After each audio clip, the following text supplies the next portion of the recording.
داشتیم از مشهد می‌اومدیم یه دفعه اومد بعد پیچی جلومون اومد پیچیدون جلوم کشین آمدن یه دونه یه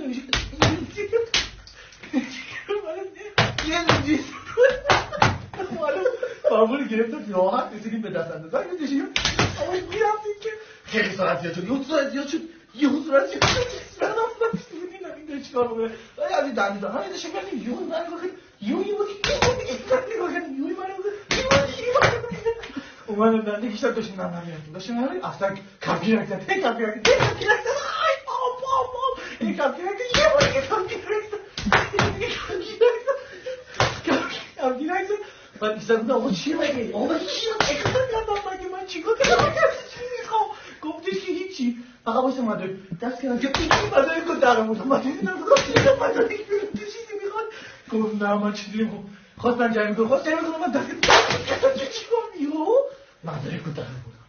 گفت این چیه گفتم ویرگن آقا یه دفعه